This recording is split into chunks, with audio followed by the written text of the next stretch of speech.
Hello, hello, hello, and welcome into the neutral zone, everybody. I am your host, Adam Karnik. Freddie B is here with us as well, and we got some extra people here with us tonight. So glad that you are here. We got a lot of people here. We got Glenn Ritter, we have Adam S., and we have the one and only Larry B of IE Sports Radio. We have a ton of hockey to talk with you about tonight. Larry is just excited. Larry, you didn't take the tags off yet. Oh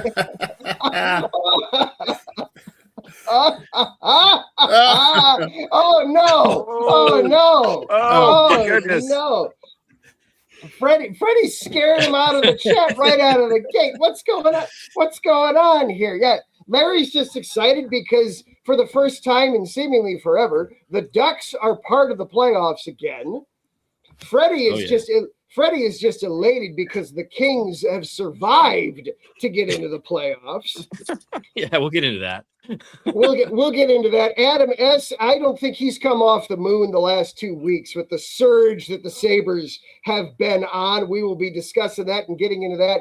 And Glenn Ritter is just loathing the playoff format as it currently stands, as the third best team in the league gets to march through the second and first best teams just to get to the conference final. But we will get to all that plus more here tonight on the Neutral Zone Playoff Preview Edition. Yes, there are some games going on tonight. Honestly, tonight, I don't really care about the games going on tonight. I know that there is a potential playoff preview going on between the Sabres and the Stars. That's a potential cup final. That's, to me, in my eyes, that's so far down the road that, there's a lot of things that are going to happen here over the next 6 weeks. It has been an incredible week of hockey. We went from a week ago, we were lamenting how there were so many open chairs. Now, here we are a week later.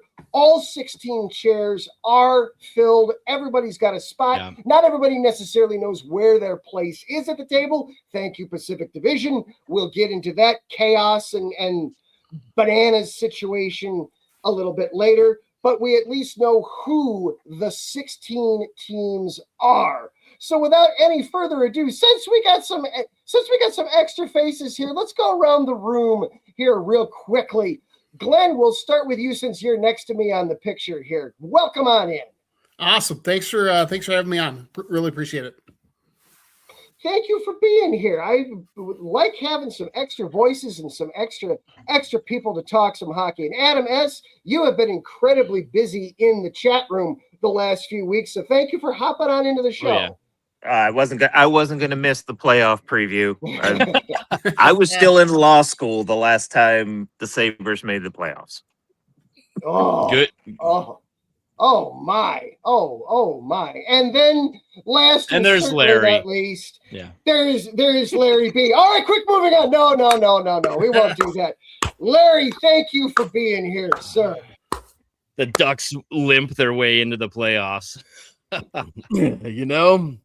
Hey, you got there though. Long time for this, guys, and I know it's good. Seriously, the last time these guys, and only time, won a Stanley Cup, I just graduated. Actually, I was just graduating high school in the same month. So yeah, that was a very long time ago. And to see these guys play as good as they have, gosh, man, I mean, there's hope. I'm not going to say it's going to happen, but I'll tell you right now, just to see these guys play as good as they have, it's been, I mean, it's, guys, again, this is a Raider fan, okay? I mean, misery is like my best friend, I swear. Like, the Raiders can have the first 10 picks in the draft and still manage to lose at least 12 games. So again, a Laker fan, God, there's never anything to be happy about.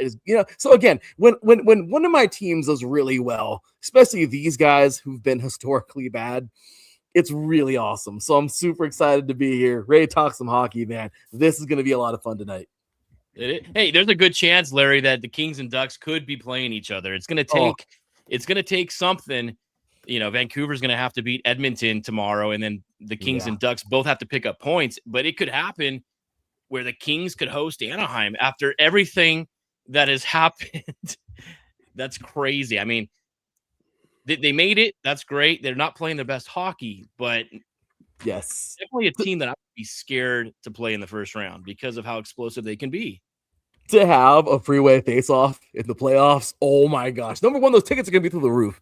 But I mean, I don't even care. I'm willing to spend it. That is going to be fun. I really hope this happens. I don't know if it will, but I hope it does. Well, and that's not the only close border face-off we're going to have, too. The battle for Pennsylvania over in the East, we're going to have the Flyers and the Penguins going at each other in the first round as well. So a lot of border battles to get things started here in the playoffs this year. Well, gentlemen, I'm sorry. Go ahead, Freddie. No, I was going to say the East is already set. There's some really great matchups in that Eastern Conference. But Adam, go ahead, take it away. Yeah, I was going to say, let's start things off in the East. Let's dive in here because everything is set at this point. We'll go ahead and we'll set the table for everybody real quickly here. Pulling up in the East, we've got all 8 teams are set. Where they're going to be playing is set. Everything's locked in and ready to go. In the Atlantic, Adam S., he's coming off the roof just a little bit to celebrate. The Buffalo Sabres have won the Atlantic Division. The curse is over. They have made it. They have done in grand fashion. They will be taking on the Boston Bruins in the first round. Then we've got Tampa Bay and Montreal, the 2-3 battle in the Atlantic. Then in the Metro, you've got the conference winning Carolina Hurricanes. They'll be taking on the Ottawa Senators. And then we also mentioned the Pittsburgh Penguins and the Philadelphia Flyers in the 2-3 matchup. Well, Adam S., let's start with you, my good man. First of all, enjoy returning to the playoffs. Take us through that just a little bit.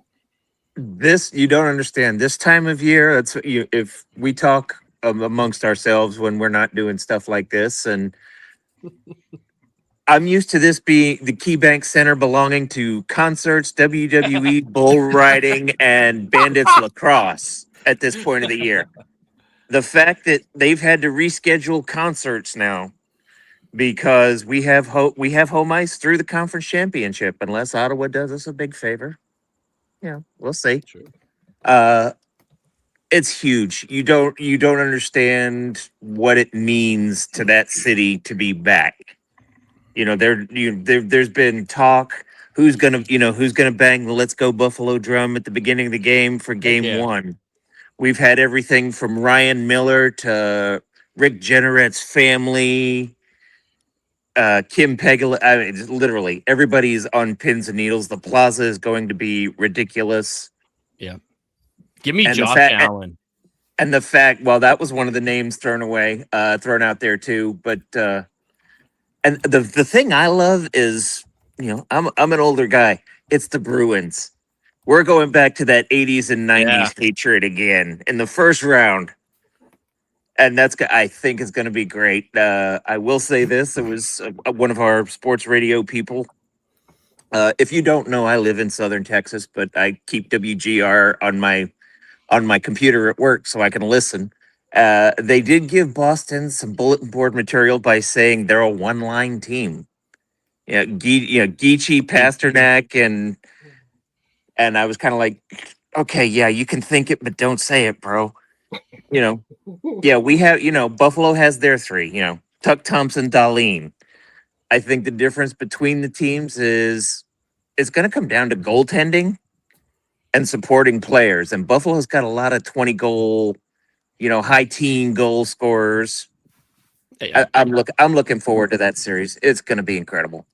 And the physicality too, Adam. I mean, Buffalo beefed up at the trade deadline, and Boston already has the door off. They've got some guys that some toughness as well. And this is going to be a great first round matchup between these two teams. And you're right, it's going to come down to goaltending. I think.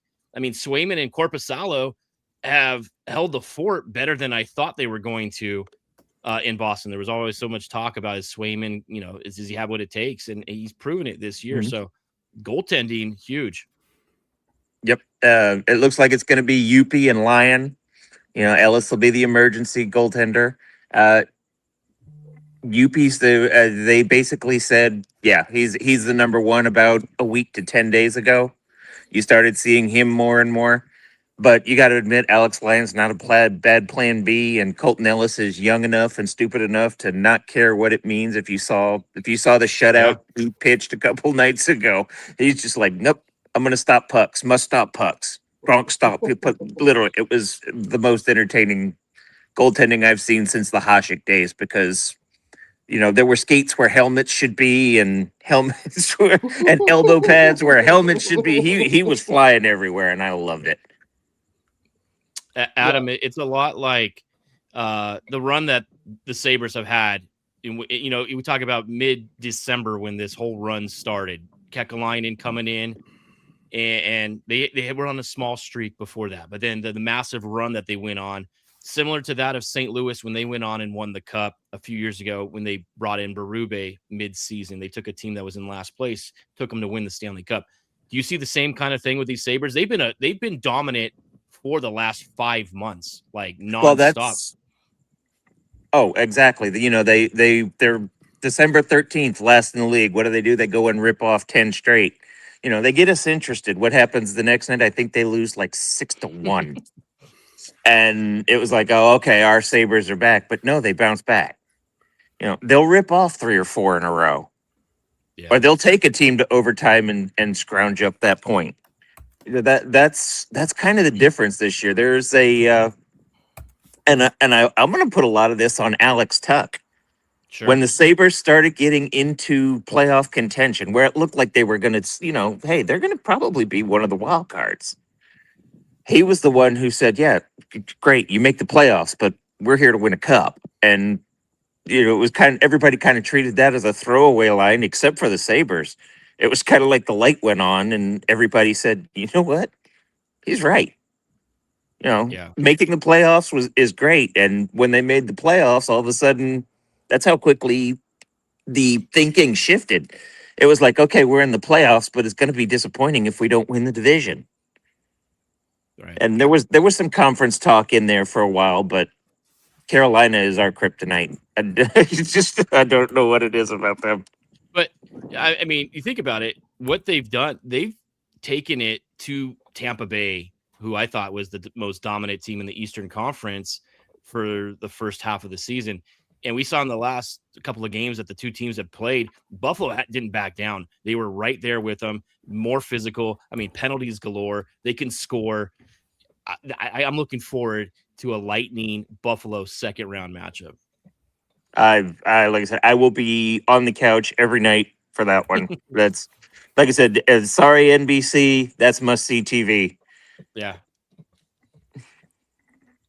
Yeah, and when I look at Buffalo making the playoffs, the first thing that to me jumps to mind is, because it's been such a long time, because this is a team that has no Stanley Cup experience to speak of, that can be a hindrance, or it can be a big help. Adam, as you pointed out, Adam, sometimes you can just be, you don't know what you don't know. You don't realize that you're supposed to, hey, we're supposed to be intimidated by this. This is supposed to be a whole new level of hockey. Well, we haven't been here. Nobody told us we were supposed to be scared when we got here. Or sometimes it can be, to me, it's going to be very important for the Sabres to start strong in this. You're going to, obviously, the key is going to be just absolutely crazy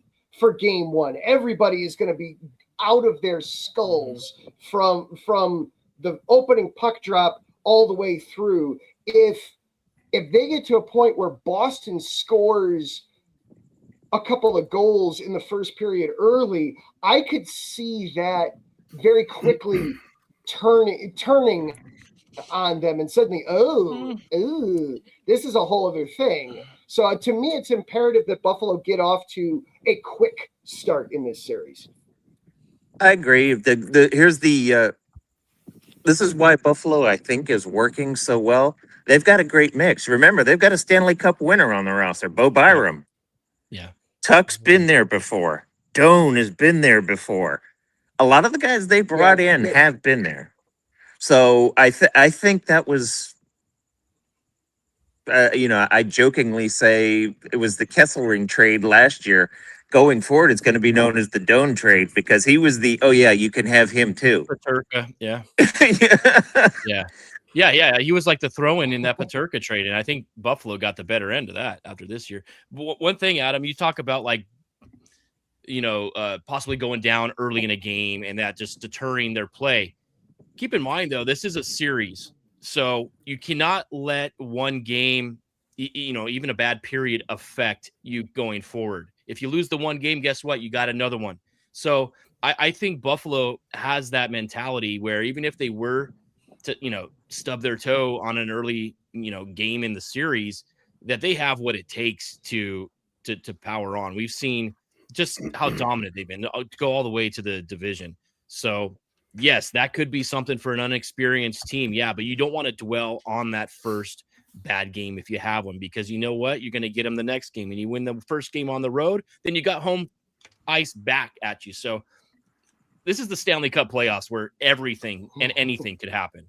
Well, it comes down to this. It's basically to win the Stanley Cup is the team that can play all of these games 4 games above 500. Yeah. If you go 4 games above 500, you win the Stanley Cup. Absolutely. So that's all you got to do. Absolutely. And then the other matchup we've got again in that division, we've got Tampa Bay and Montreal. The Lightning, the state of Florida seems to be the state of hockey again, but we've got a good young Canadians team here going on. There's not a whole lot of teams from up north there that got into the playoffs. Are the Canadians a team that could end the drought? Freddie, is this a year that we could finally see a Canadian team win the cup? And is it this Canadian team? No. But this is just kill it right out of the game. No, Montreal is not going to be the Canadian team that wins the cup. They're a very good team, though. I mean, and there's a chance they can take Tampa Bay to 7 games. I don't think they get beyond Tampa Bay, honestly.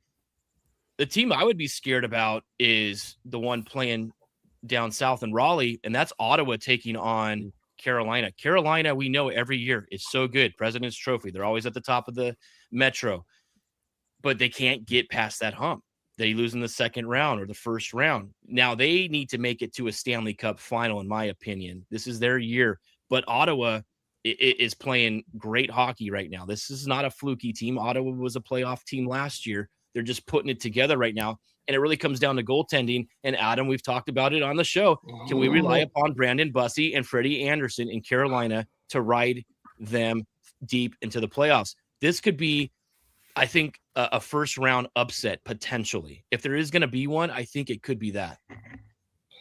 I so want to like Freddie Anderson. I really do. But that past record just fool me once. We keep talking about that. And with Freddie Anderson, it seems to be that when the lights turn on, he shrinks in net.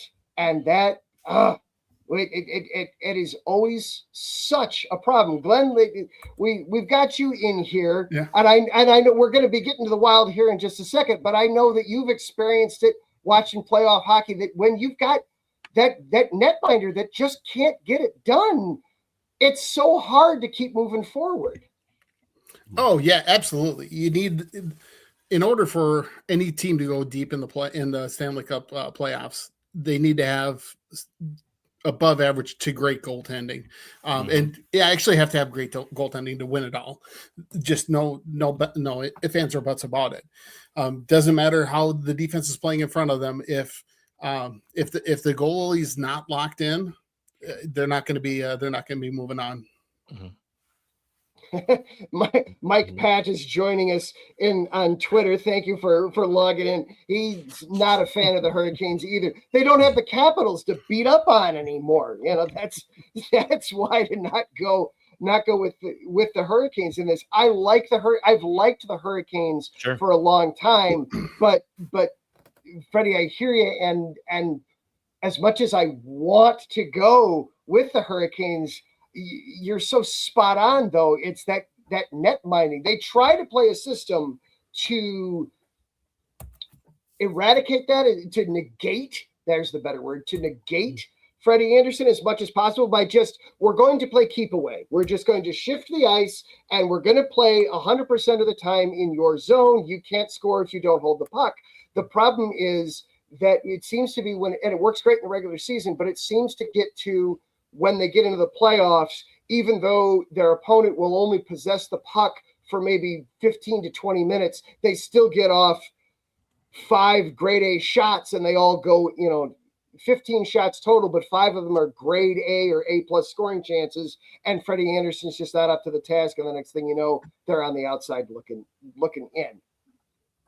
So I like that. I like that though for a first round upset. What about the battle for Pennsylvania? What do we think? What do we think of that one, Larry? I know you love a good rivalry. Oh. The city of brotherly love is anything but when it comes to sports. What do you think of this matchup?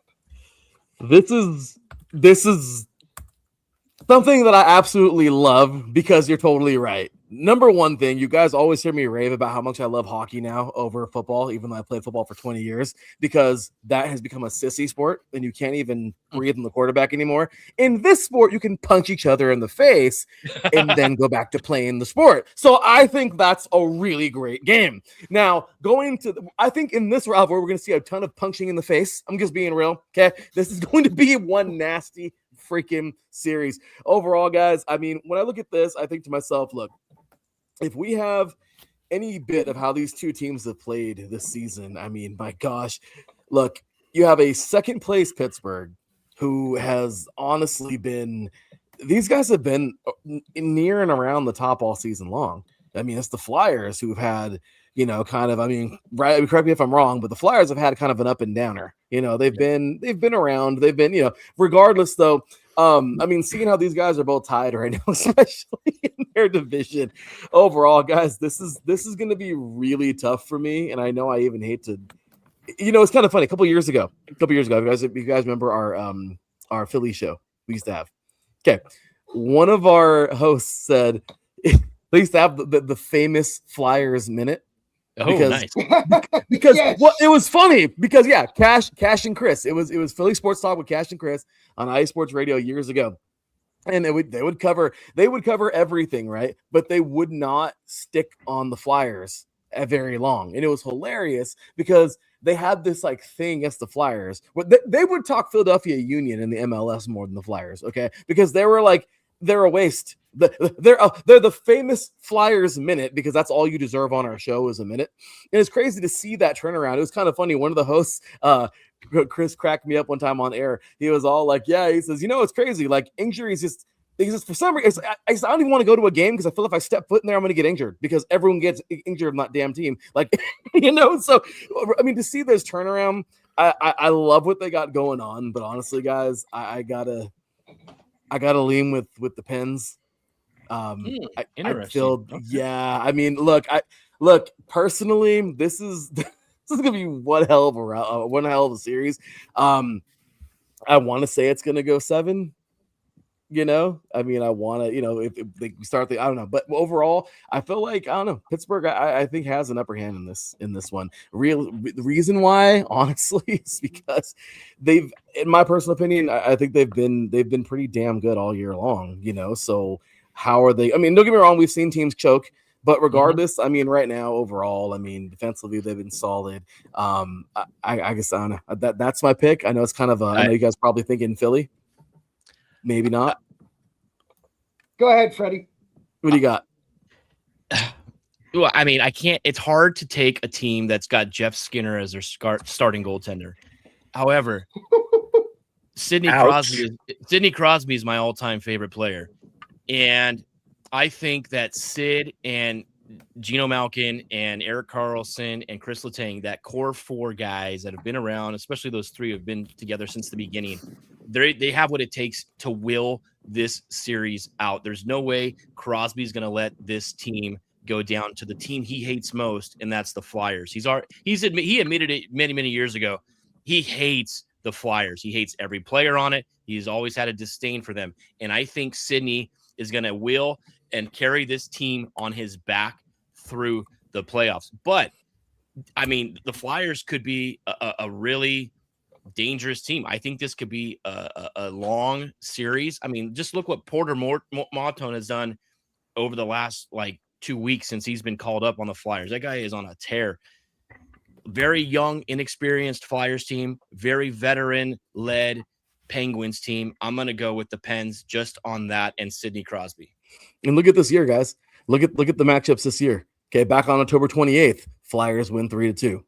Back on December 1st, Penguins win 5-1. Back on January 15th, Penguins win 6-3. Back on March 7th, the last time they maxed up, Flyers win 4-3. I mean, it's been that fun. I mean, obviously, those are extremely spread apart this year, obviously. So to see that 4-game series within the year, I mean, this is the 8th time that these franchises have met in the postseason, man. I mean, with while the rivalry feels like a toss-up, historically, I don't know. I feel like it's razor freaking thin. This is amazing. The last time these guys met up was 2018, if I'm not mistaken. Like the last time the Ducks were in the freaking playoffs. Wow. Yeah. So I mean, Penguins took it in 6.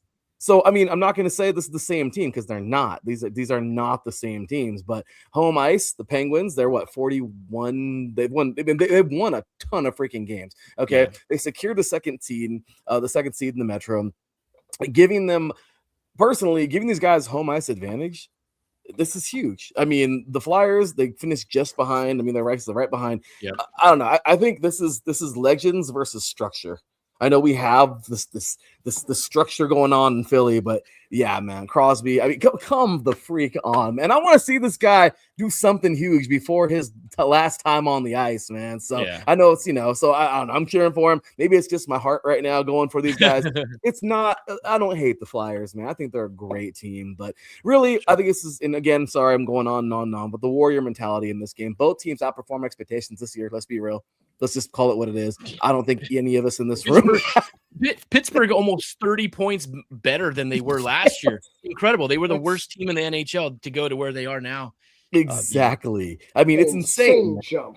Yeah. Yes. An insane jump from last year to this year. Who's that guy? Tippett? Owen Tippett. Owen Tippett. I mean, in the Penguins. I mean, dude, Anthony Mantha. I mean, dude, like they I get it. Like there is strength on both sides, but overall, man, I felt like Pittsburgh. I don't know. These guys. I'm sorry, the Penguins. Those guys are honestly expected to be the physical X factors. I mean, this is going to be one hell of a series, but again, I'm going to go 6. Sorry. Okay, there we go. I'm done. There we go. I hate to sound like a broken or a parrot to my co-host Freddie, but Freddie, you and I were making the exact same notes at the exact same time when getting ready for this. There is so much veteran presence and leadership in Pittsburgh that Crosby and company will them through the first round. Yeah. But Skinner, as much as we don't trust Freddie Anderson, you can't trust Skinner. He no longer has Connor McDavid and Draisaitl at all to put up 8 goals a night for him to make up for the fact that he's going to give up 5 or 6. So second round, sure. Conference finals, doubtful. Stanley Cup final, I'd be floored if Pittsburgh made it there. So yeah, good enough to get through a round though. All right, that's the East. Now we'll move out west. We're gonna save the Pacific for just a second. I know Larry's warming up. We will get there. I want to save the chaos though, because the chaos is going to take us probably the rest of the night at this point to try to figure out the Pacific Division. Nobody can figure out the Pacific, as Larry is just over the moon over here. I get it when it's been 8 years. I get it. But let's start off with the Central, and Glenn, let's start with you as a resident Minnesota Wild fan. First of all, I'm mad. I know we had that damn game a couple nights ago. I'm sorry. We had that game. I'm sorry. And we didn't have any of our starters really playing. I mean, it was all minor league guys. So that was huge. I needed that win last night. No, he didn't. So let's dive into the Wild. First of all, a tremendous season, and arguably the hardest possible route to get to the Cup final falls to the Minnesota Wild. First of all, do you have any words for the commissioner? Yes. I mean, let's do this right. Seed it 1 through 8, so that best teams play the worst teams. That's the way the playoffs should be set up. I mean, come on.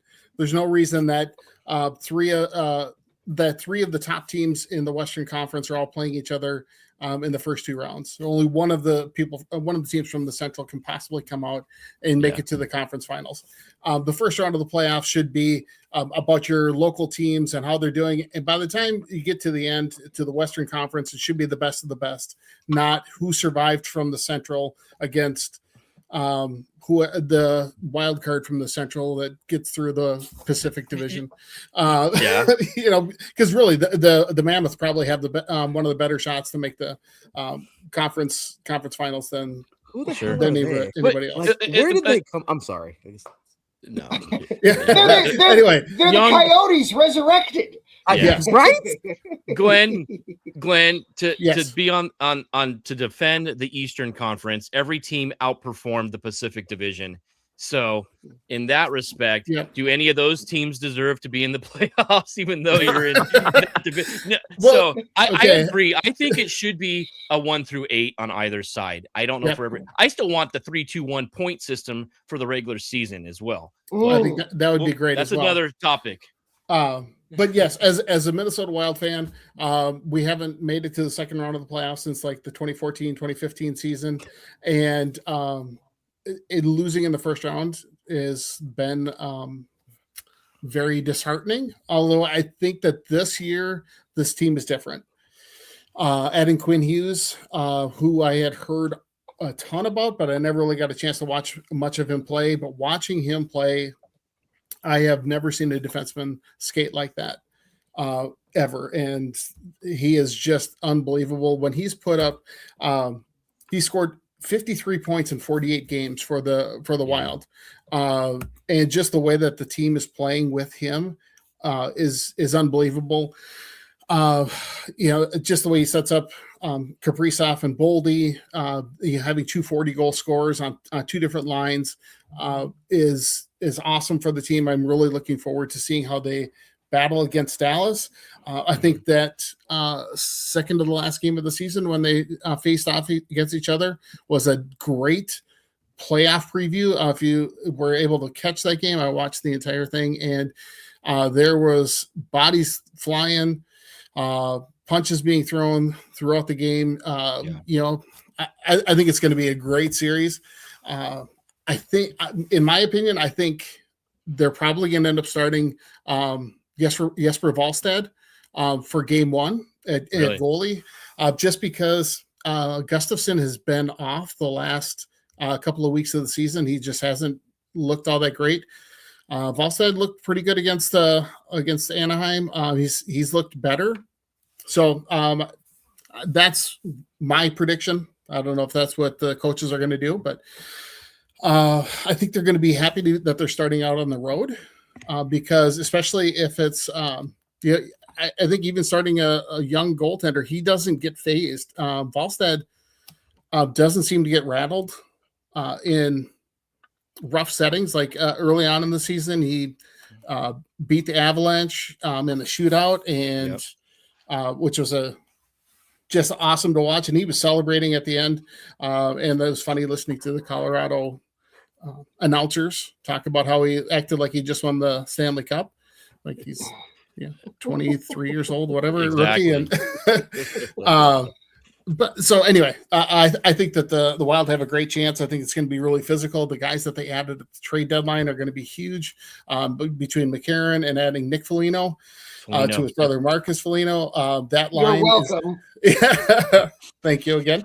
That line is going to be awesome. To set that up for those that missed, the Blackhawks literally traded away their captain Nick Foligno to the Wild for nothing so that he could play with his brother and be part of this playoff run. Those Folignos are good players. Yeah, they are. They're really solid. They will, and pairing them with McCarron, who's 6'6", 230. That's a big boy line, right? So as your third line, that is they're going to be beating up on some Dallas Stars players, and I think there was a few guys that got hurt in that. I think Heiskanen got hurt in that game against the Wild. Just kind of tweaked his knee a little bit, but not sure if he's going to be ready for game one. Who's the other guy for Dallas that's out? But he's been out for a little while now. Seguin. Tyler Seguin, yeah. Oh, okay. Seguin, sorry. Seguin. I'm a Texan. We see that it's pronounced Seguin. Okay. To your point, Glenn, Minnesota, I think, out physical is going to out. How do I say this? They're going to be more physical than Dallas, and I think that's going to help Minnesota in this series. If they can roll, 3 and a fourth line as well with Trennan, who can also lay the body. You know how he averages 4 or 5 hits a game. That guy has no leading the league in hits. Body. Mm-hmm. Exactly. I like Minnesota in this series. I think Dallas just relies too much upon Robertson and Johnson offensively.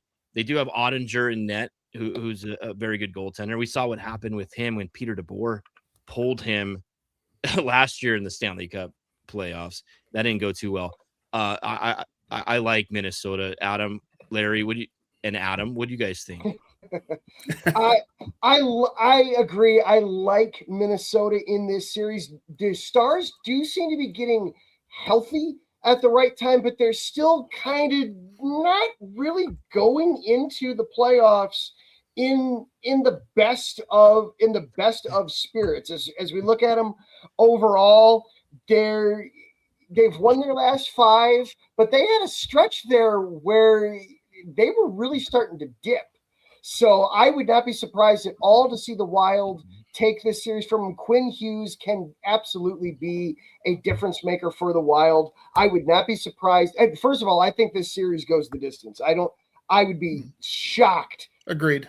If this series goes any less than 6. Yeah. And I expect it to go 7. But Quinn Hughes can be a massive difference maker in this series, both on the offensive and on the blue line. He can absolutely make a difference, be the difference there in this series. I like Minnesota to pull off an upset.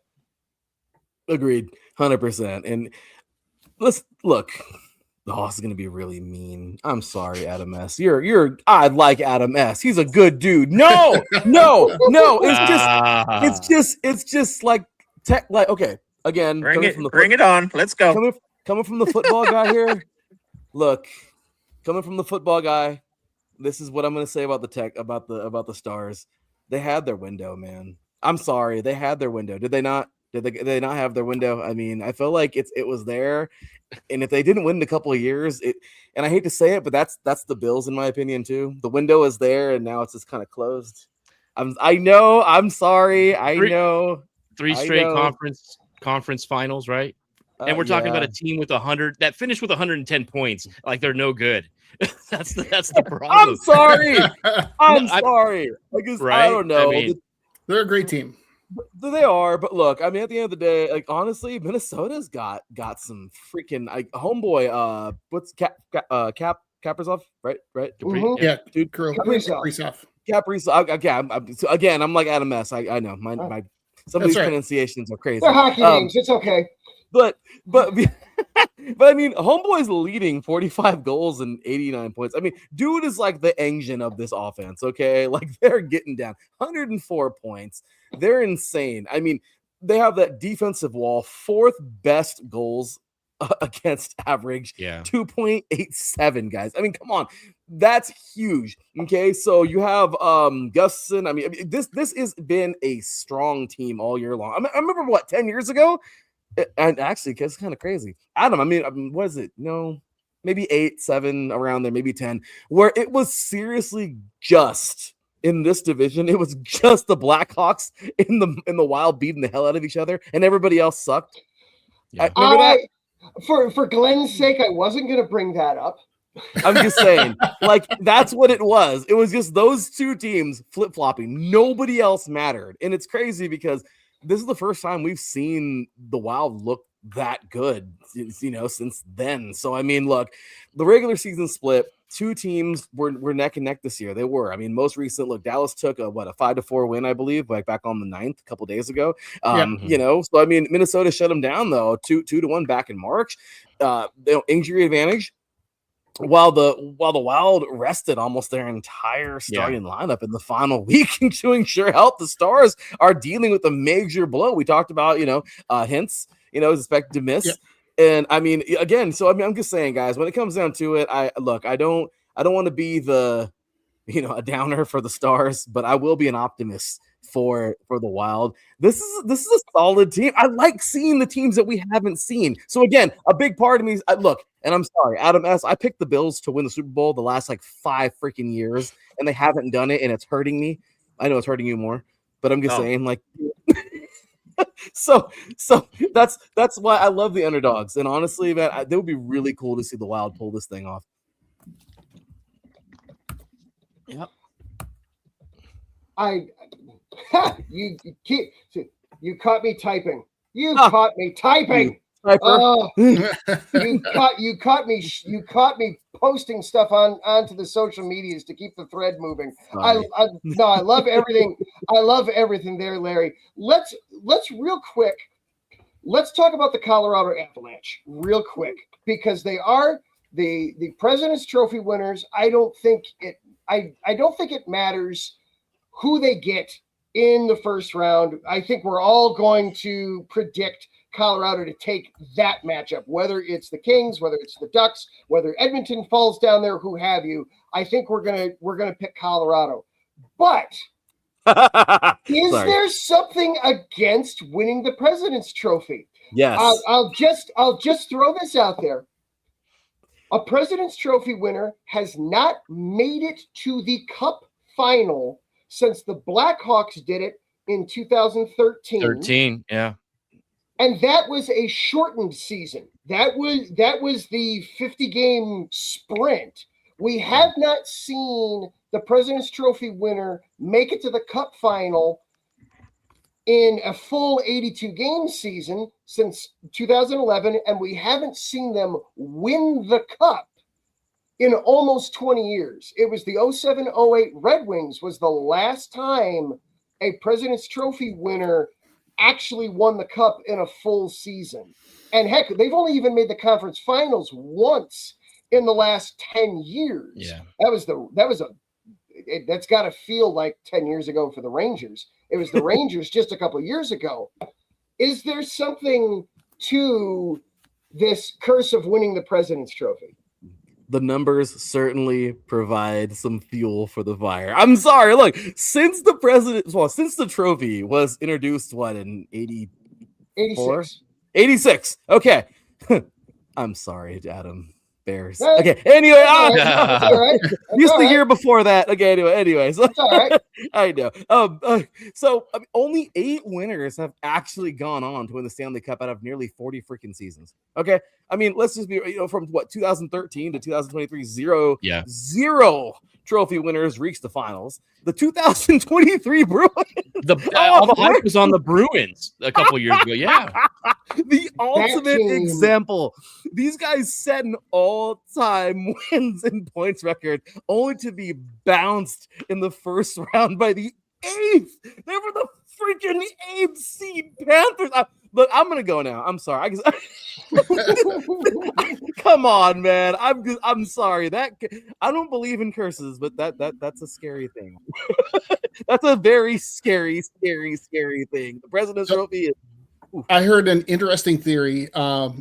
listening to Lou Nanny, Minnesota Hockey Immortality here in Minnesota on the radio just this week, talking about how sometimes those teams that have had awesome regular seasons don't have any room to improve once they get to the playoffs, and everybody else needs to improve but to take a step up in order to make that run. And I think that's where a lot of the times those teams just kind of come out a little bit flat, expecting to roll because they're the best in the league. And I think they get a little ahead of themselves, and they have to have that a strong mental toughness to be able to survive that in the playoffs. Adam, what's your take on this? My take, to tie it into a big sporting event that just wrapped up this weekend, is the Masters. You don't want to win the par 3 contest if you want to win the Masters. Nobody's ever done both. Really?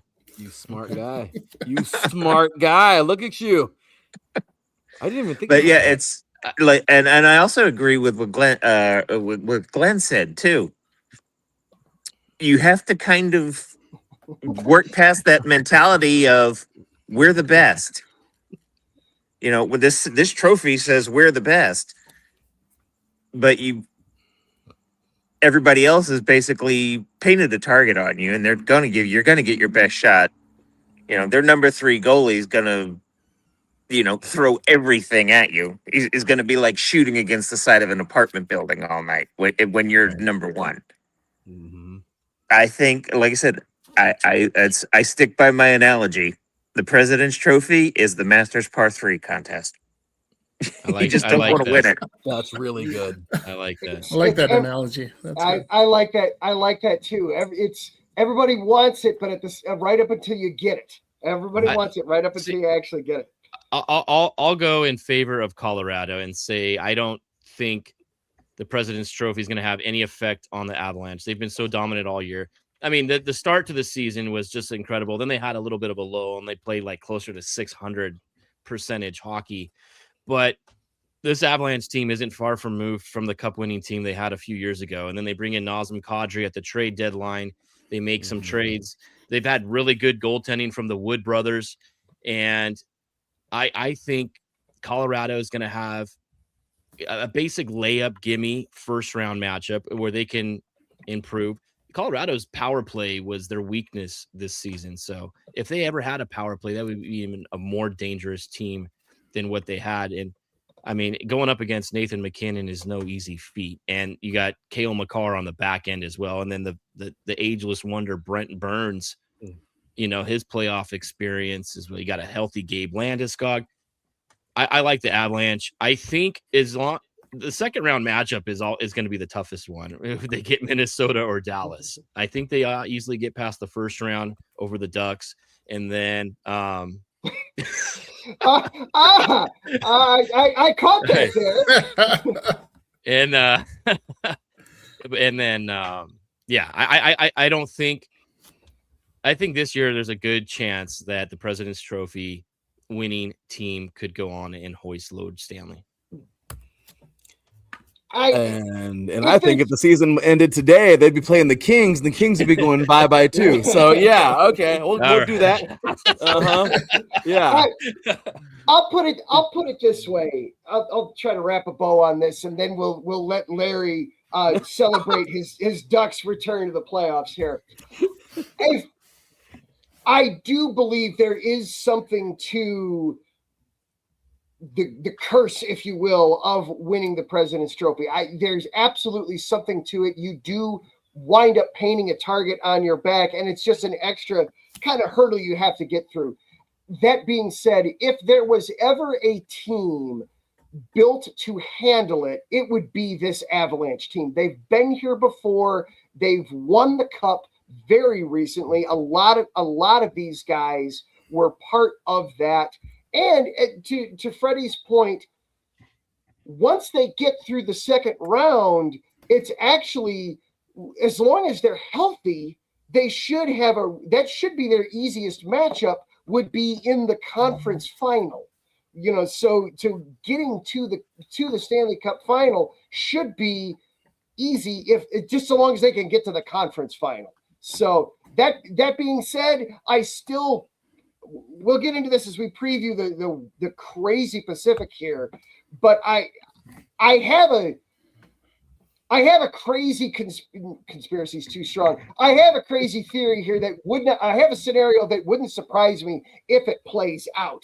And we'll let that kind of lead us into the absolute utter chaos that is the Pacific Division. The one division, as we sit with essentially 22 hours left to go in the NHL's regular season, it's the one division that we really don't know anything yet.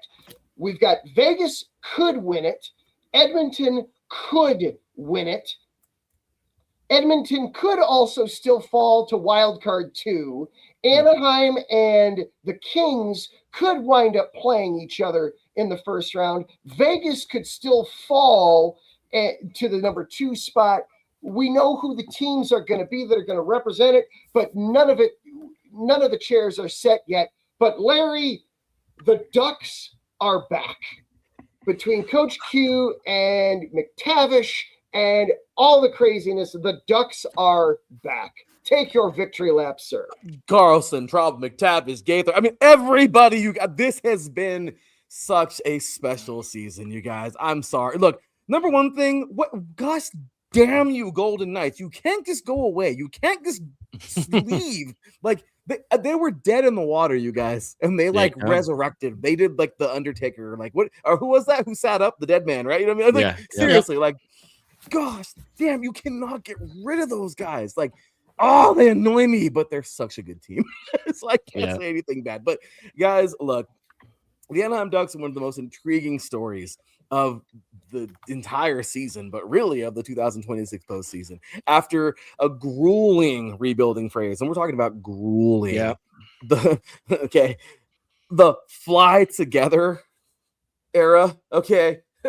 Has officially taken flight. I'm just being real, man. Oh, it's big time down there. Yeah, I mean, it's been so great. Look, with the team clinching we haven't clinched right now, but I mean, I would think probably third seed, regardless wherever they end up. I mean, isn't the Pacific hilarious? I mean, it's you got these 4 teams at the top that are pretty strong, and then the bottom, the bottom kind of suck, but at the same time they're like low key kind of good, but they're still kind of crappy. Isn't it weird? Right. Like, can we talk about Vancouver being like, I mean, my gosh, like Vancouver did their all-time greatest Las Vegas Raiders impression that you could ever do. Like, you know what I mean? Let's just fall apart and suck, because these guys were on top of the world just recently, and now they're horrible. So, I mean, but anyway, I mean, look, this team has been so great. In the Pacific Division, these two have this team has set up this amazing possible high octane freeway series style matchup, possibly against the freaking Oilers. You know what I mean? Like, it's going to be that nasty. Let's hope we get the Kings. That would be fun, because I don't even care, win or lose. That's going to be a freaking battle. That would be fun. But regardless, look, the young guns core, man, the rebuild is over because the prospects have become stars. Leo Carlson, bro, I'm sorry. Now in his 3rd year, Carlson has evolved into a true number one runner, leading the team in points and establishing himself as a freaking puck protection wizard. Okay, I'm sorry, I just pulled that out of my ass. I'm sorry, but he's been fantastic, Larry. He's been so good. And Cutter Gauthier, he hit 40 goals just the other night, becoming only the 4th Duck in franchise history to hit that 40 goal mark. So props on him. Fantastic season for him. Cutter's been amazing. This is his first full NHL season. I mean, it was freaking revelation. I mean, his elite shot has revitalized the Ducks power play. I mean, which finished in the top 10 for the first time in years. I mean, my gosh. McTavish, the heart and soul of the forward group.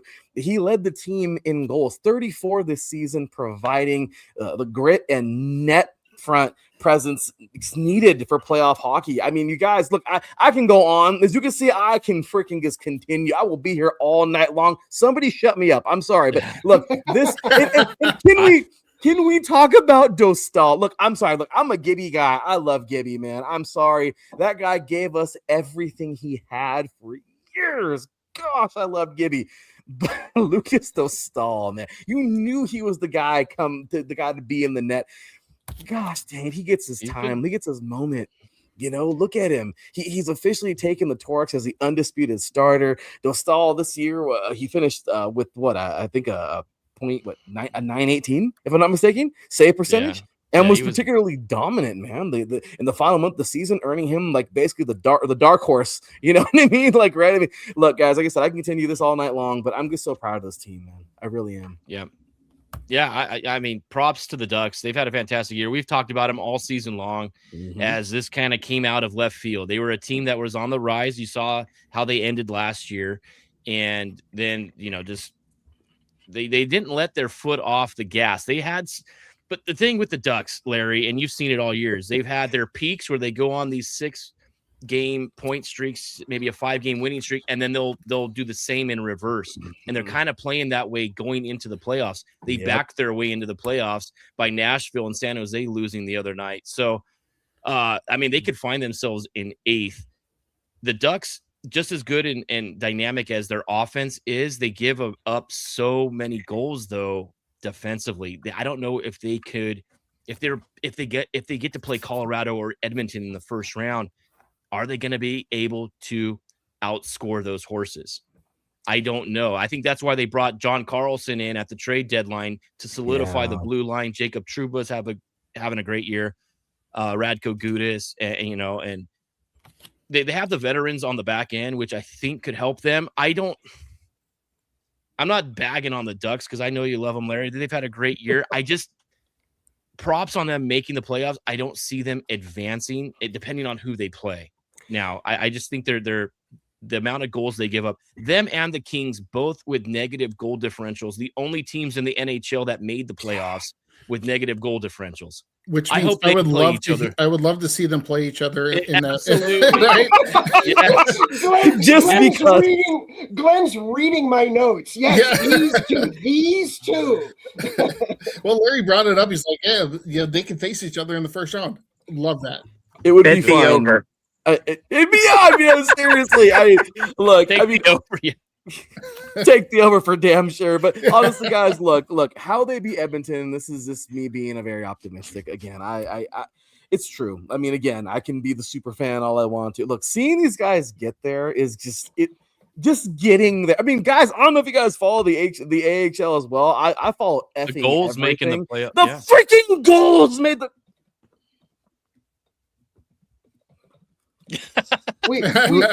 We lost Larry. Let's go goals. Okay, No. let's go goals. I got San Diego goals right there on my head right now. I probably look ridiculous with this hat on top of my headphones, but I don't give a crap. I mean, the gosh damn goals made it, you guys. This team looks like crap. I'm sorry. Ooh, They've I been like that. horrible.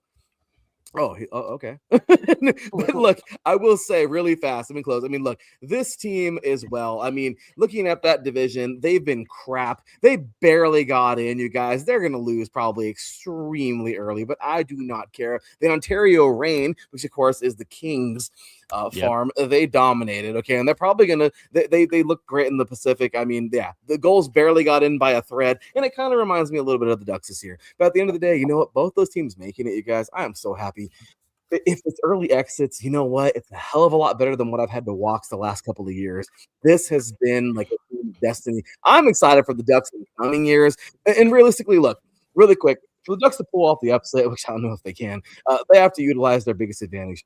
Freshness and depth. I mean, there's a lot of depth in this team, but at the end of the day, keep everybody fresh. Neutralize the power play. Edmonton lives and dies by the man advantage. We've seen it all year long. The Ducks penalty kill led by freaking Gudas, it has to be aggressive and physical without taking any retaliation penalties. You can't be stupid, be smart, exploit the Oilers defense, man. Look, beyond homeboy, what's his name with the B? Their dude. Okay, they have two guys that I can't even pronounce their damn names. One starts with the B, one starts with an E. Okay, Bouchard and Bouchard. Ekholm. Yeah. Okay. Well, there we go. Bouchard and Ekholm, man. Okay, so look, the Oilers' blue line can be prone to turnovers, right? Yeah. I mean, under heavy pressure, especially pylons. Yeah, exactly, right. So expect the Ducks Darnell to use, Nurse. Come on, right? Expect the Ducks to use a relentless, 2-1-2 forecheck.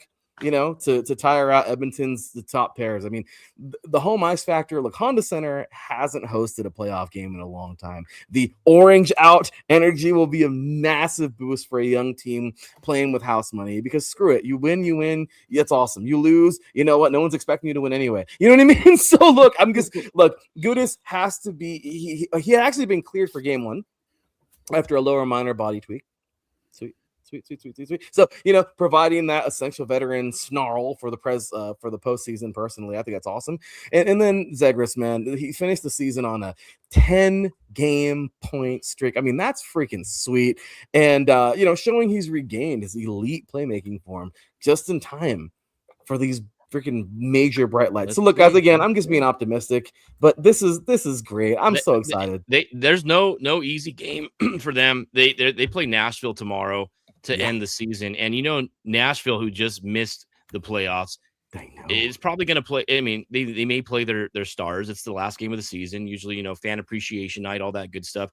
There's nothing they want more, I think, than to beat the Ducks in regulation and have the Ducks play Colorado. They're like, F you guys, good luck. You made the playoffs. Now you get Colorado. That's assuming the Kings beat Calgary and Edmonton gets past Vancouver tomorrow night. All games have so much importance.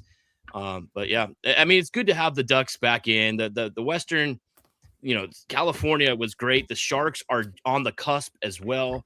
They are. It's getting good again. It's getting good again here in California hockey. This is exciting. Out of all of our teams, though, guys, and I know it's going to sound horrible, but out of all of our teams, I said something bad about the Bills earlier, but out of all of our teams here, you guys, the freaking Sabres, man, like these guys look like they can really, really actually realistically make something happen this year. And you know what? I'm all for it.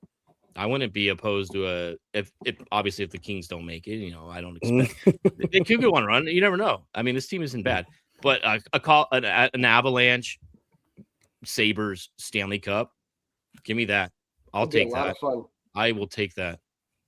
I prefer the Wild against the Sabres, but whatever. Of course, Glenn. I know. I know. Well, I might as well chime in now too. It's like I want my karmic retribution. I want the Dallas Stars.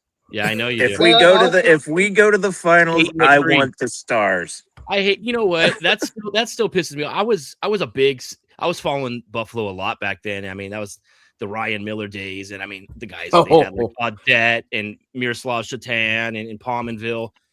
I still hate that call. I hate Brett Hull for that skate in the crease. Dominic Hasek got ripped off. I think Buffalo goes on and wins that Stanley Cup if that didn't happen.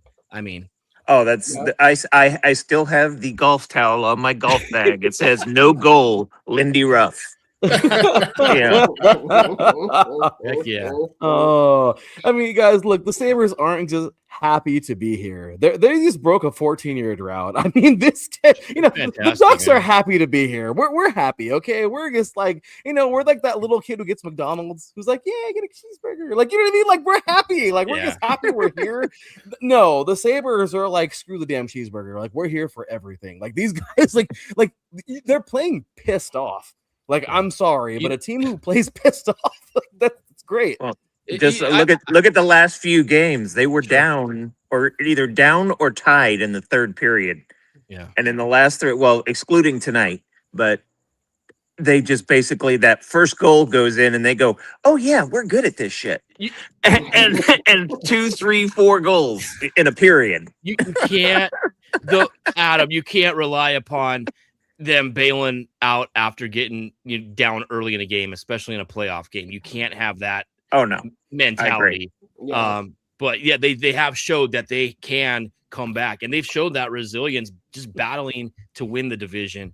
I love it. Like my Kings, for example, I'm going to talk on them real quick because they could finish anywhere from second, third, or first wild card. I mean, 34 overtime games this year, only 22 wins in regulation. Had they won half of those games and gotten an extra point, they would have clearly won the division. Now they could be set up as a team that could play teams tough and take them to overtime. I don't care if you take them to overtime in the Stanley Cup because it's golden goal at that time, sudden death. You're playing until there's a winner. You don't get to you don't just escape the 5 minutes and lose to shootout like they normally do. 5 on 5, not 3 on 3. It's not half court basketball in the playoffs. Yeah, exactly. Like, who do we get? I don't know who I want to play. Do I want to play the Ducks in the first round, or do I want to have that 5th matchup in a row against the Oilers? I mean, you do not want the Oilers. I don't know. Your psyche needs a break.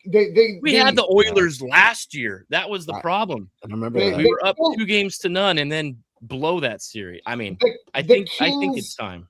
The Kings need to avoid Edmonton in the first round in whatever form that takes. I would love to see Kings Ducks in the first round. To me, though, that is the only way the Ducks get out of the first round is if it's the Kings. It's also, I say that in reverse also, that's the only way the Kings get out of the first round is if they get to the Ducks. Any other matchup there for them and they are done. Mikey Two Guns is having a ton of fun in the chat room taking shots at everybody. He threw this one in there earlier and it's at me, so I may as well include myself in on it. Yes, it's another year without the Blackhawks. The Blackhawks haven't made the playoffs since the freaking pandemic. That was at least you're not the Red Wings. At least I'm not the Red Wings, though. I got the Red Wings, though. Thank you, Adam, for Buffalo finally making it, because now the Red Wings are the longest active playoff drought in the NHL, and wow, does that feel good. Doesn't it? Oh, that feels beautiful and wonderful. As for the Blackhawks, though, they just keep figuring out ways to, just like with the Kings, if it goes to overtime, well, so much for that extra point. Yeah, so much for that one. But if they can get this youth to mature and gel somehow, they've got a bunch of great individual pieces, and my gosh, if they got $1.5 million draft picks between now and the next 3 years, if they can figure out how to turn that into success on the ice, oh my goodness. But yeah, I had to Mikey's having fun in the chat room. Yeah, we can have fun too. I mean, the President's Trophy curse. I'm sorry. What about the Detroit curse? I'm sorry. The Lions are they're like they're playing games now. Like the Lions are like good, but then they're like still somehow bad. Like the Lions are like that. What are the Lions like? The Lions are Texas A&M. Damn. I mean, the Lions are serious. I mean, they're like the biggest dud in the world. Like I don't even know what the hell to say about that team right now. I'm sorry. No kneecap soup for you guys. The Pistons. Oh my! I think the Pistons. Yeah, guys. Everything about them is in the first 3 letters of their name. Pistons. Yeah. Okay. I'm sorry. The Red Wings. What the hell is wrong? And then don't even get me going on the Tigers. Look, I mean, that's anyway. I'm just saying. Detroit, I'm just overall. But look, just to end off for what I was saying earlier, look, since December 9th, Buffalo has just been, they've been amazing. These guys have been the best team in the NHL. They went on a 39-9-4 run to close the season. I mean, they're pacing the league in wins and percentage over that stretch. They aren't just winning, man. These guys are dominating. They finished the year as a top 5, 4, 5, somewhere up there. They're like a freaking amazing offense in the league. I mean, these guys are just so well. So again, they're here. Again, I know this is my very own station, so I'm not going to ruin and do things, but we're here to, what is it? Remember Step Brothers? We're here to, that's what we're here. That's what we're here for. Okay. Like, I'm sorry. They should wear those jerseys. I'm just saying, like we're here to. But yeah, anyway. Well, if you want another elbow off the top rope for the city of Detroit, Larry, on December 13th, when Buffalo was in last, guess which team was in first in the Eastern Conference? The Detroit Red. This is a wonderful nugget from my former co-host on the show here, Zach. He's a Red Wings fan. Some nuggets on the Red Wings this season. They held a playoff spot for nearly 80% of this season, 148 days. They became just the second team in NHL history to have 69 points through the first 53 games of the season and miss the playoffs. The last team to do that, the Montreal Canadiens in 1969, 1970. So this was a truly historic. Is that why Brian Adams? Oh no, that would have been the year before. My parents were like 7 and 8. Wow. Okay. Anyway, wow. Wow. Yeah. So a historic collapse by the Red Wings this season. It is something to definitely, as we get into the off-season preview for a lot of these teams, that is definitely a thing to what went wrong in Detroit. Adam, talk about postseason collapses. What about the Blue Jackets real quick? We have to bring this up. Yes. What happened with Columbus and Rick Bowness and all of that stuff. Fill us in on everything that happened. Yeah. So the Blue Jackets, this was a collapse of tremendous proportions here. The Blue Jackets missing the playoffs this year, and Rick Bowness absolutely put the team on blast, saying that they didn't want to win, they have a losing culture, and he even said, if I'm back next year, I am changing this culture. I don't see how he can be back. I don't see how on earth he can be back next season. Do you, Freddie? No. Now, see, I don't have a problem with him saying that, but I don't think that's the right time. And this team, he had them playing great hockey up until the last 10 games of the season. They were in a playoff spot. They were third, I think it was, in the Metro or whatever division it was that they were in. They were there, and then all of a sudden, I don't know what happens. The main guys just didn't perform like they did. I don't know if it's they're a young team. Culture's a thing that's being talked around everywhere now. Everything is about building a culture. You know, even with your employer at work, you build a culture of your team, your employees. I think Columbus does need something, but I don't think it's going to start with Rick Bowness behind the bench. Yeah. I agree. They've got to move. They've got to make a move. And Bowness, I think, is setting himself up for that. I think he knows the writings on the wall, and he wanted to go out on his own terms. You cannot blast your own team that way and expect to walk away unscathed. But I think he was going to be shown the door anyway, and so he decided, you know what? Guns blazing. I'm sorry, that was great. Yeah. Look, I know I'm getting fired, so yeah, exactly. Exactly. Think about it. He's like 70-something years old. He was sitting at home with his wife after getting canned from the Winnipeg job that he had before. And Adam S., you brought that up earlier. He had this same thing in Winnipeg when he called them out as well, right? Yep. It's a very bitter man. Very. All right, so we're gonna make our predictions here in just a second. But before we do, a little bit of housekeeping, real quick. First of all, we want to thank our sponsors for the show: Planet Jerky Premium Brisket Beef Jerky, the jerky that's on a whole other planet. Go to planetjerky.net to place your order. Personally, I would recommend the volcanic jalapeno. However, they have anything to fit whatever your palate is, whether you just want the mild, traditional, give me the regular beef jerky, or whether or not you just want to light your tongue on fire and rip it out by the roots. They have whatever you want for you there. You can also follow them on Instagram at Planet Jerky. Thank you also to Vital Apparel, the brand that not only fits great, but also promotes and donates to mental health research. When you go to vitalapparel.com, use the promo code IESR at checkout, and you get 15% off of your order there. So thank you to them for sponsoring the show. And be sure to follow along with the live on YouTube and Twitter at IE Sports Radio. Also, be sure to check out the website, iesportsradio.com. Larry does a ton of hard work keeping that up and running. You can also watch the shows right there live from the website. This show is also available for you on Twitter. We are at IESR Neutral Zone. He is at Freddie B_sports. I am at Adam_Karnik, and I have been tweeting like a maniac all during this. That's why, you see me just kind of disappear for random spots.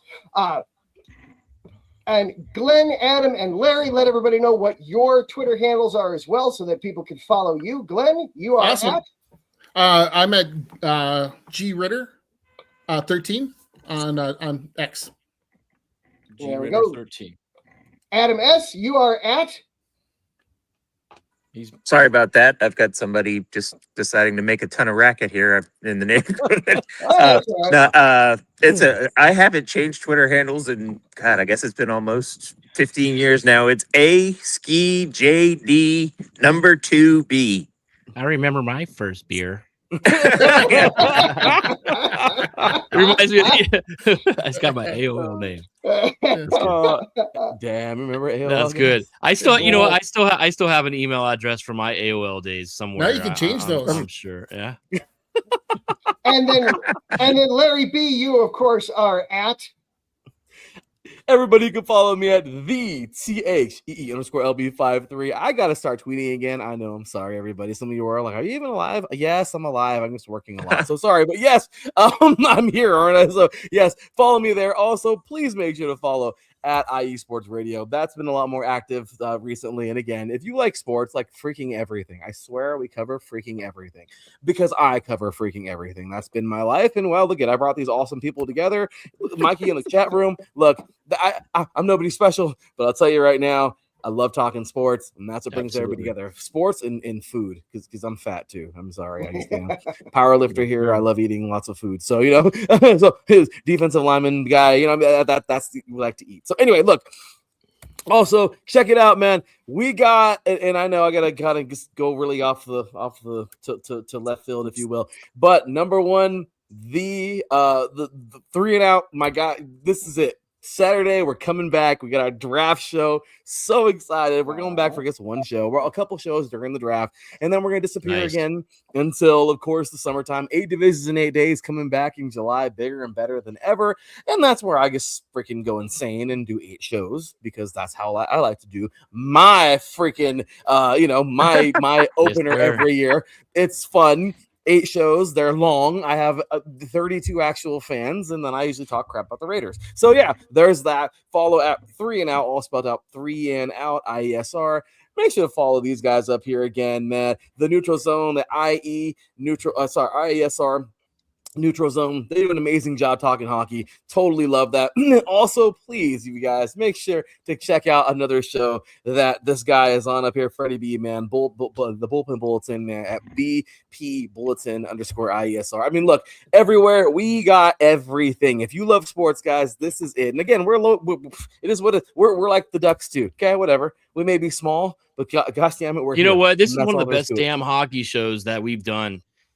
This is by far the most fun. I mean, we've had a great season, Adam. I look forward to Wednesday nights. This whole season has been amazing. It's been a great ride being with everybody and the participation we've had and everybody coming together tonight. This is what IE Sports Radio is, and this is just going to continue to grow. Catch our other shows like Larry mentioned. We're just in the heat of the baseball season. We've got auto sports as well. That's going to be coming Asphalt. up. I mean, we've got everything. So yeah, this is fantastic. And the more people and participation we get, the greater it is that we can grow this as well. So 100%, man. And thank you for that, Freddie. Fast break also right now with Davidson, Notarius. They're getting, I mean, this is the hockey and basketball run together. I mean, those two are 2 parallel lines. So, I mean, it's great to see these two, they're having a lot of fun too as well. I'll be jumping over there talking about my Lakers and how they're probably going to just fall apart soon because that's what they usually do. So, that's what's going to happen there. No Luka. So guess what? We're done. Anyway, with that said, that Apex Asphalt or Daryl and Chris do an amazing job over there talking anything auto sports. Okay, amazing stuff, man. Ship Pants Shenanigans just now with Big Mike over there. I mean, again, Thursday nights, we do it all, guys. So appreciate you all. Set point with our boy Taryn. We even have a freaking volleyball show. So what's up? Again, ladies and gentlemen, IE Sports Radio, your direct feed for all. That is sports. Yes, sir. Adam, let's do it. Prediction time. Let's do it. Predictions real quick to give everybody a quick second to get their notes together. Let's do it. We've also some quick NHL notes, of course. Congratulations to Jonathan Quick on an outstanding career. One of the best American goalies of all time. Ever. UMass alum. goalie for Team USA, 3-time Stanley Cup champion, gold medal winner. Congratulations, Jonathan Quick, on a career. I'll be nice and not bring up 2013. I'll just leave that alone. But congratulations to Jonathan Quick.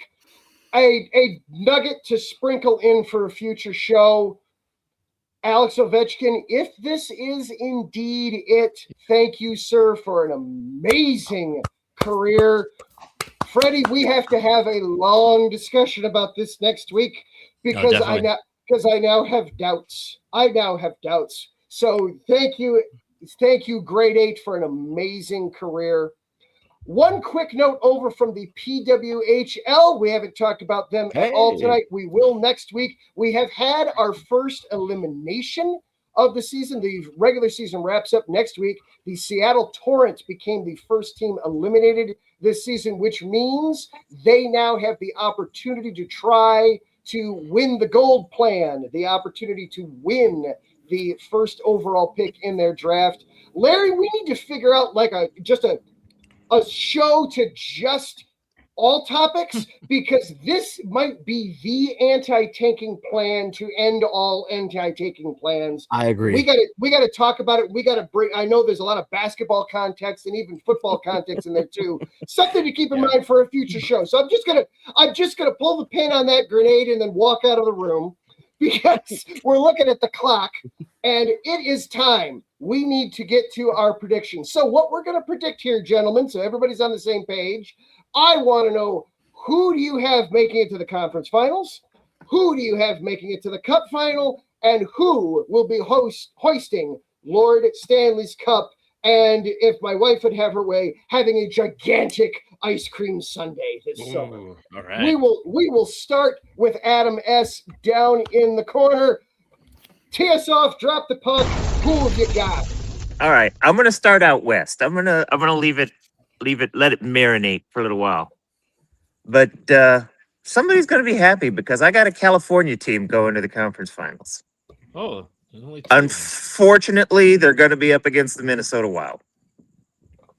I've got the Minnesota Wild and the San Jose Sharks. And Sharks I think sorry, Sharks. Sharks didn't make it. Not Sharks. Oh, not Sharks. Who's Who am I missing? Kings. Okay, sorry, that was me. Sorry. Oh, all right. Okay. All right. Like I said, I apologize. I'm getting the bracket straight in my head here.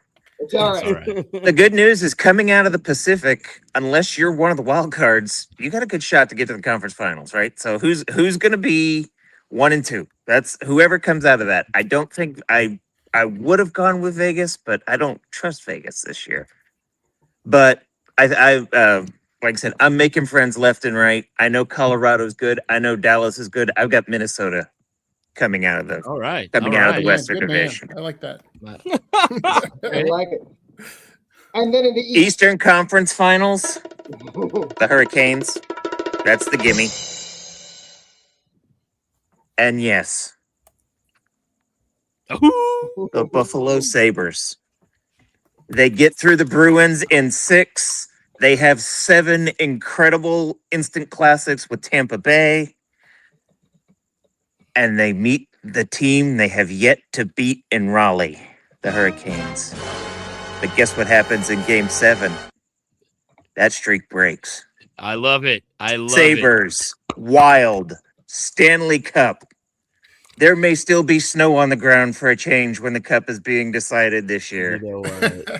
And if you're gonna push half your chips into the pile, you might as well shove the rest in.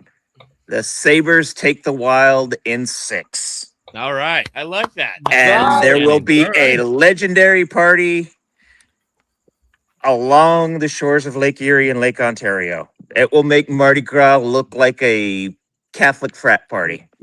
I like it. I'm sorry. I had to. I hate Notre Dame. Okay. Anyway. Excellent. All right, Glenn. Who have you got? Take us through your bracket here. All right. Well, I hate to sound like a homer, because Well, I don't think I can top Adam there. So, but I do think I'm going to start out in the East. I do think the Sabres are going to make it to the conference finals. I actually have them. I'm going to have them facing off against, against the Hurricanes. I just don't see the Hurricanes being beaten in those first two rounds. So, and I do think the Sabres are going to make it to the conference finals. So I'm there with you there, Adam. Out west, I am going to be a bit of a homer, and I do think that the Wild are going to come out of the Central Division and face off against. I'm going to say that they're going to be facing off against the Oilers in the. We'll see. Yeah, I'm throwing a dart out there, right? I'm just. Yeah, I'm trying to give the Wild this easy of the competition in the finals, the Western Conference Finals. Yeah. Anyway, then again, it's going to be Minnesota and Buffalo, but this time, for the first time since 1991, Minnesota is going to have a championship from the Big Four sports. That's awesome. My prediction. There we go. I wouldn't bet on it, but yes, that's my thoughts. I like it. Larry B, the floor is yours. Thank you, sir. So really quick, I just want to throw us out there, guys. I know this has been a really great NHL show, but can we get a look? This, damn, this is going to go right into my, oh, wow, I didn't even realize that. Well, first things first, I just got to mention, man, congratulations to the Denver freaking Pios, man. I mean, look. Yeah. Frozen Four champions, man. Those dudes can freaking get down, man. So really quick, amazing job to those guys. They freaking rally with 2 goals in the third period. They defeat Wisconsin. Johnny Hicks. Yes, Johnny freaking Hicks. Johnny Hicks Come on, stands man. tall, man, in the net to bring the trophy to Denver. I mean, just amazing. 2-1. These guys get it done. They capture their 11th. I can't even do that because I have to add another one over here. Their 11th NCAA National Championship. What a legendary run for the Pios. These guys are greatest all time. These guys are amazing. So congratulations to them. Yeah. Just what a season they've had. And then really fast, before I even get to this, really, really, really quick, and I just got to do this. I'm sorry. Because when you can't stand somebody for so long because of how good they are, you know what? I just got to, really quick, just for me, I know we already said it, but guys, Jonathan Quick, man, just, yes. Yeah. Amazing career. That guy right there used to just bother me in so many ways because, you know, when you lose to him a million times because of how good he is, and you're just like, why can't the damn puck just go in? You know what I mean? Like, yeah, you know, you respect the greatness. I'm sorry. I don't think Adam will ever say that about Mr. Aaron Rodgers, but you know, that rivalry is a little too nasty. But I will say, yeah, guys, that again, legendary career. So okay, really quick, this is hard for me because again, I'm gonna go back on literally everything I said. I was trying to talk crap tonight, have some fun, but in all seriousness, gosh damn it, I have to actually do this, and I hate this part because I want to pick some of these fun teams we've been talking about, but look, the bracket holds and the stars align. I mean, look, overall, this is going to be a really, really, really fun playoff, but the Stanley Cup final is looking like a heavyweight clash between the Colorado Avalanche and Tampa Bay Lightning. I mean, look, guys, I don't want to be the boring person. I hate that. I want to. That's why I pick the Bills every year. But somehow the goddamn Patriots still end up being there after 2 decades of them. So I'm just saying, I hate those boring things. I hate them. But let's just call it what it is, man. Here's why this matchup is just smart money. I mean, realistically, man, the Avalanche are just they're the definition of juggernaut right now. They won the President's Trophy with 119 points. That's not a fluke, man. They're fundamentally the most balanced team in the league. You know, McKinnon, 53 goals. He's playing at a level we haven't seen since the prime years of the Legends. I mean, these guys are amazing, man. I mean, he's faster, stronger, and more clinical than ever. I mean, you know, Kale. Kale McCarr, I mean, is essentially a fourth forward on the ice. I mean, making it impossible for teams to defend the transition game. I mean, the mid-season reinforcement this has been amazing, guys. And then in the East, look at Tampa Bay, man. While the Sabres and Hurricanes are definitely those teams that we can look at and say, oh my gosh, like this is badass. They're awesome. The Lightning are just, these guys are battle hardened, man. They're the battle hardened veterans of the East. These guys are insane. We've seen them play so well this year. They got that rematch mentality too. I mean, they still remember the 2022 loss to Colorado. This core, Kucherov, Stamkos, Hedman.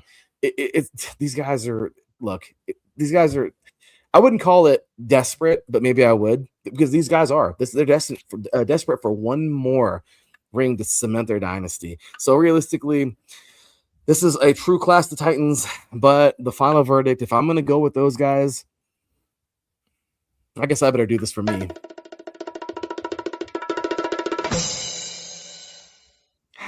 President's curse is broken. I'm taking Colorado in 6.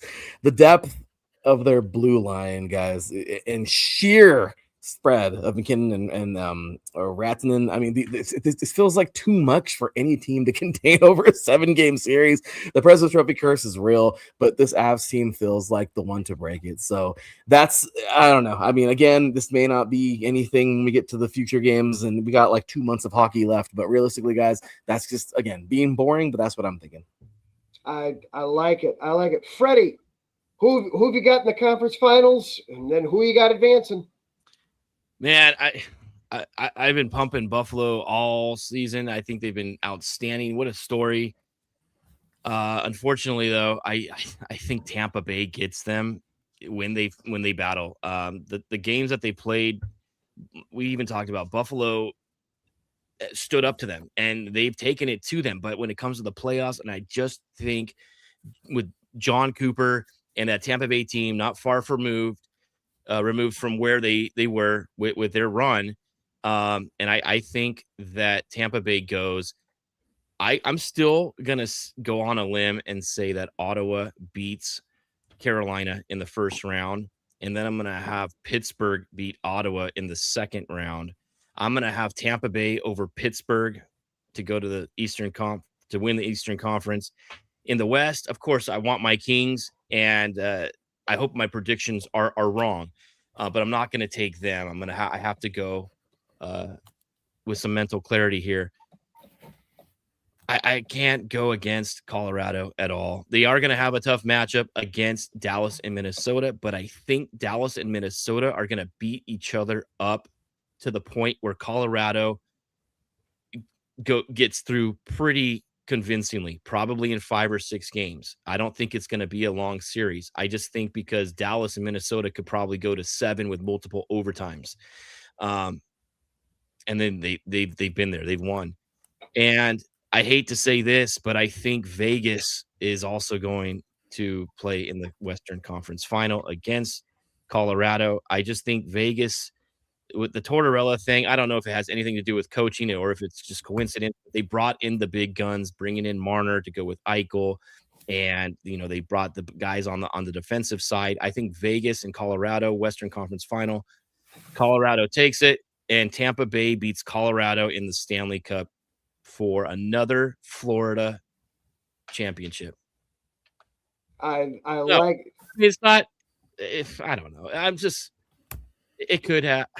I think Tampa Bay. I just like that team. I love Nikita Kucherov, and I love watching the Stars. But I think Dallas has probably the best goaltending in the East, and that's why if they could have Vasilevsky play where he is capable of, I think Tampa Bay can use that to their advantage, and I think that's why they advance and potentially win the Stanley Cup. I like it.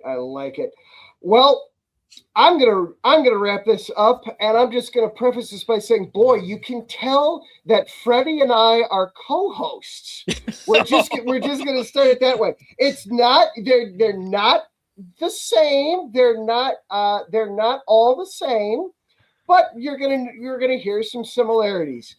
Over in the West, I do, as much as I talked about the President's Trophy curse, Colorado is a team that seems to be built to handle that. I do see Colorado coming out of a crazy Central Division and getting to that conference final. Awaiting them is going to be the Las Vegas Golden Knights for the trip to the Stanley Cup final on the line. But hoisting the Campbell Bowl, I have it as Vegas. My thinking is it's just going to be too hard of a road, too many tough series. You got Colorado, they'll make it through the first round easily. They're going to have a dogfight in the second round. Vegas is able to take advantage in that scenario. A slightly wounded and tired Colorado team. Vegas able to take advantage with the easier first two rounds and advance. They get the Campbell Bowl over in the East for the Prince of Wales. I also like Tampa Bay to make it there. John Cooper, he's just having a terrific season coaching, Kucherov, etc. down there in Tampa Bay. I like them to make their way through to the conference final. And then I also like the Ottawa Senators to make their way through that first round matchup, potential upset. And then I don't trust Skinner in goal for Pittsburgh. So I see Ottawa making it there, in which case Tampa Bay easily wins that series to me. So we get a Vegas-Tampa Bay Stanley Cup final, and the state of Florida once again gets to have to say, we're going to call it the retirement trophy here after this year. But you know what? Sorry, go ahead, Adam. I was going to say, as always, if you don't like our predictions, hit us up on the Twitter machine at IESR Neutral Zone, at Freddie B _sports, at Adam _Karnik. Let us know where we're wrong. No, but we didn't mention Utah once in this whole show. I don't think for maybe more than a second or two. I mean, congratulations to Utah. They've had a fantastic season. I don't know what to get from them. I mean, they could be a team that could, if they're playing Vegas, if Vegas wins tonight, they'll be playing Vegas in round one. So that could be, a tough matchup. We don't know what to get from Utah. They're tough at home. They've got the youth. They've got a pretty solid blue line. Maybe give Vegas a shot. I don't think they win the series, but I wouldn't be surprised if Utah takes that series to like 6 games. Utah's up and coming. They're on the rise. They're not there yet. They're not there yet, but give them time. Much like the San Jose Sharks, give them time. Their time is coming. Their window is opening wide up. Well, my goodness, this has been quite the show. Thank you to everybody for hanging out with us tonight. Thank you to Adam. Thank you to Glenn. Thank you to Larry. This has been phenomenal. Appreciate you guys coming in, giving us some time here on your Wednesday night. Really do appreciate it. And with that, we are going to turn on the show.